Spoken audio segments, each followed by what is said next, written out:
നിങ്ങൾ ശ്രദ്ധിച്ചിട്ടുണ്ടോ? വെറും 10,000 20,000 രൂപ മാസം ശമ്പളമുള്ളവരും 2-3 കുട്ടികളുമായിട്ട് സന്തോഷമായിട്ട് ജീവിക്കുന്നുണ്ടോ? അതിനാണ് സാമ്പത്തിക അച്ചടക്കം എന്ന് പറയുന്നത്. ഇപ്പൊ എന്റെ അമ്മച്ചി എനിക്ക് നന്നായിട്ട് അറിയാം. കുട്ടിക്കാലത്ത് 1/4 കിലോ വെളിച്ചെണ്ണ ആഴ്ച മേടിക്കുന്നത്. 1/4 കിലോ വെളിച്ചെണ്ണ. എന്നാൽ എല്ലാ കറിക്കും ടേസ്റ്റും ഉണ്ടാവും, വറക്കേണ്ട അടുത്ത് വറക്കും, എല്ലാത്തിനും ഒരു കരുതലുണ്ടാവും. അതായത് ആഴ്ചയിൽ 2 കിലോ അരിയേ ഉണ്ടാവുള്ളൂ. 2 കിലോ അരി ആയിരിക്കും, അത് ഒരു നാഴി കൂടില്ല.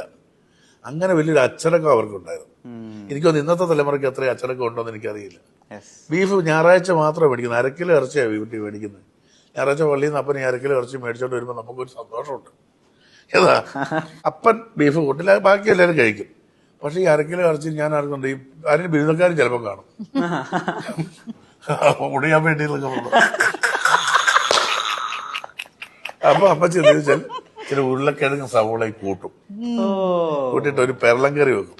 നിങ്ങൾക്ക് ആരും പറഞ്ഞ വിശ്വസിക്കില്ല. രാവിലെ സ്കൂളിൽ കൊണ്ടുപോകാൻ ആ ചോറിന്റെ അറ്റത്ത് അമ്മച്ചി ആ സ്നേഹം കൊണ്ട് ചില കരിഞ്ഞ ഒലത്തിറച്ചിയില്ലേ, തേങ്ങാക്കൊന്നോട് കൂടി ശകലം മൂലയ്ക്ക് വെച്ചേക്കും. ഏതാ തലേദിവസത്തിന്റെ ബാക്കിയാ. ഇന്നൊക്കെ അങ്ങനെയാണോ? ഇന്നൊക്കെ ഓരോരുത്തർ മേടിക്കും 4-5 കിലോ ഇറച്ചി ഒരാഴ്ച മേടിച്ചിട്ട് അങ്ങ് തിന്നുക. മറ്റേത് കൊതിക്കുന്ന ഒരു കാലമില്ലേ? ഈ കൊതിച്ച് ജീവിച്ചവരെല്ലാം അതിനോടൊരു വില കൽപ്പിക്കും. കൊതിക്കണം നമ്മൾ. എനിക്ക് പറയുന്നത് ഇന്നത്തെ ജനറേഷന്റെ ഏറ്റവും വലിയ പറയും ലഹരിക്കൊക്കെ അടിമയാണെന്ന് പറഞ്ഞത്.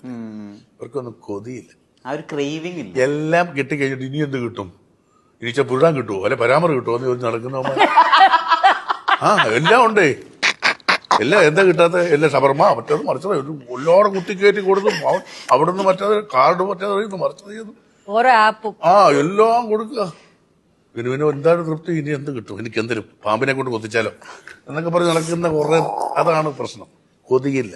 നിങ്ങൾ ആലോചിച്ച് നോക്കിയേ, ഇല്ലായ്മ ഒരു വിധം കഷ്ടപ്പെട്ട് ജീവിക്കുന്ന ഏതെങ്കിലും കുട്ടി ഇതൊക്കെ ഉപയോഗിക്കുന്നുണ്ട്? ഇല്ല, അത് താരതമ്യം കുറവാണ്, വളരെ കുറവാണ്. അവർ സ്ട്രഗിൾ ചെയ്യണം, അവന്റെ അപ്പന്റെ അമ്മയുടെ വിഷമം കണ്ടവൻ ജീവിക്കുക. മറ്റേത് എല്ലാമായി. അപ്പം പാവം ഗൾഫിൽ